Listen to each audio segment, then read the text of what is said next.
What's up mga kanoo? Welcome to my vlog! Maaga nga pala yung lolo niyo umalis ng bahay kasi meron kaming bisita ngayong araw. Dito na nga tayo sa mahabang tulay dito sa Brooks Point. Kaya maaga ako ngayong araw dahil may mga estudyante kami mag-visit sa aming opisina. Mga grade 2 and grade 3 ng Southern Palawan Christian Academy of the Philippines. Dito na tayo mga kanoo sa Rotonda. Ayan, malapit na tayo sa office. Pagdating ko nga sa opisina, ayan, agad ko na prepare ng aming mga kasama. Yung mga ipapakita namin sa mga bata. Siyempre, field trip yun. Siyempre, kailangan namin na masulit naman ang kanilang pag-tour o pagpunta dito sa aming opisina. Pinakita na nga namin itong mga kanoo, yung mga ilalagay namin sa Heritage Center soon. Ito yung mga instruments, yung mga katutubo natin dito sa Brooks Point. At ito rin yung mga kasuotan na gawa sa coconut. So ito na mga kanao, nandito na nga po yung mga grade 2. So first batch po sila at sila yung pinakamaraming pumunta dito. Siyempre nagpabibo na naman ako. Maganda umaga po sa ating lahat. Ay mabuhay. So nag-video po kami dito na bisitahin. So nagpapasalamat po kami sa Tourist Information Center. Alam niyo ba kung ano yung ginagawa dito sa opisina namin? So yun na nga mga kanoon, may briefing nga kami bago sila mag-start picture-picture, mag-ikot-ikot dito sa aming opisina. Kung mapansin nga natin itong mga kanoo, ay tuwang-tuwa yung mga bata. Siyempre dahil binigyan na rin natin sila ng mga brochures. So ito na nga mga kanoo, may lumapit sa akin na isang estudyante, nagtatanong, hindi ko matandaan kung anong tinatanong niya dito, pero sana nasagot ko siya. Naalala ko na, tinatanong niya pala yan dyan kung mayroong gawa dito na clay. So ayan, tinatanong niya kung clay ba yung banga na to. Ayun, nasagot naman natin yung bata. So natuwa naman siya.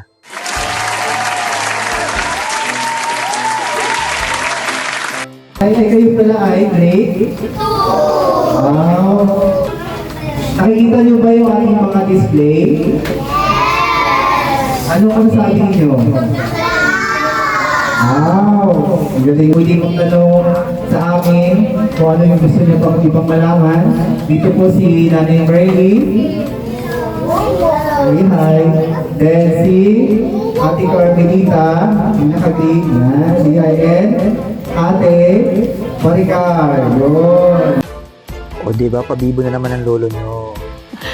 Sana all. So ayun na mga kano, meron pala ako ditong pinsan. So hindi ko masyadong kabisado yung pangalan niya, pero kamag-anak ko to siya dahil kaabay nga siya. Kasi nga ba naman, pinagpakilala nga pala ako dito. So na-recognize ng teacher nila na mayroong kaabay din na silang estudyante na hinahawakan.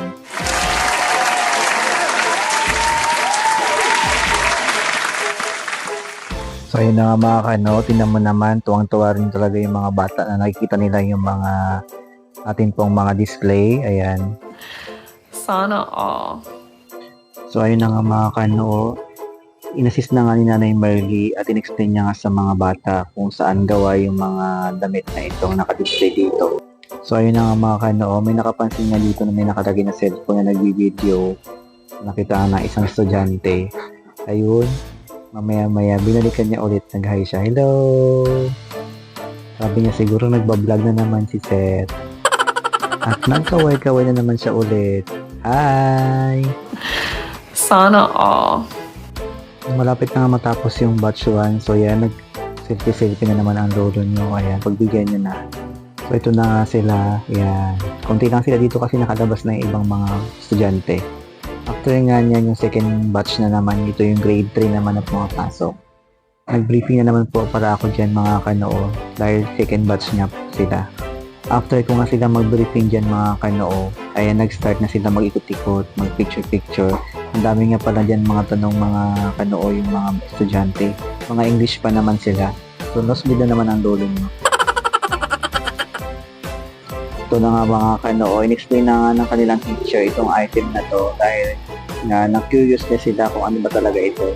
So, ito na after nga nila mag-ikot-ikot, ayan, nagpag-group picture na po sila. Ito na po natatapos ng aking vlog. Maraming salamat sa panonood. Bye-bye!